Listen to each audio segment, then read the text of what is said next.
Solon, né à Athènes vers 640 avant Jésus-Christ, est un homme d'État, législateur et poète athénien.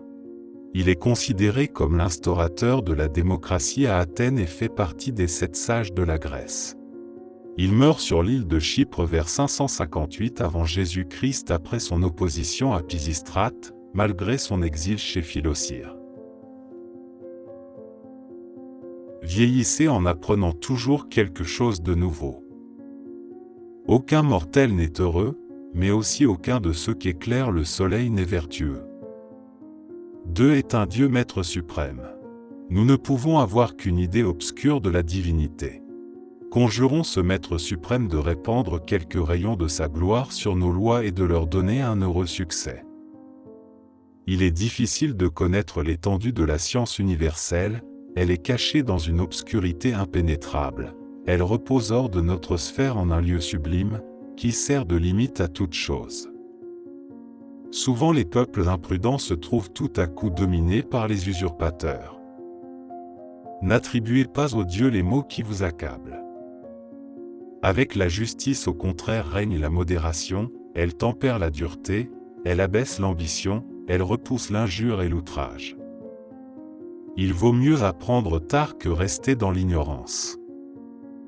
Le bonheur de la vie est dans la modération et la tranquillité. Les dieux nous donnent bien, il est vrai, de bons conseils, mais les penchants secrets de notre nature pour nous punir nous dominent toujours, et nous le sentons en nous chacun d'une manière différente. L'ambition des richesses ne connaît pas de limite, les plus opulents veulent le devenir encore davantage. Notre vie est hérissée de dangers. On ne peut quand on entreprend une chose en prévoir la fin. Tous nos biens et tous nos maux nous viennent du destin, nul ne peut échapper à ce qui lui arrive d'en haut. Nous persistons dans une fatale erreur, disant « les bons et les méchants sont traités de même dans cette vie ». Si quelque méchant nous semble d'abord échapper à sa destinée, elle n'en est pas moins certaine, elle arrive toujours. Les trésors amassés par l'iniquité ne sont pas durables, le dominateur éternel se hâte de les détruire. Les richesses qui viennent des dieux sont solides, celles que les hommes se procurent à l'aide de moyens criminels sont incertaines. Enlevées par la violence, elles suivent avec peine la main qui les reçoit. La vengeance suit de près l'injustice. Garde-toi bien de dire tout ce que tu sais. Ou n'approche pas des rois, ou dis-leur ce qu'il leur est utile d'entendre. Ne te hâte ni de faire des amis nouveaux, ni de quitter ceux que tu as.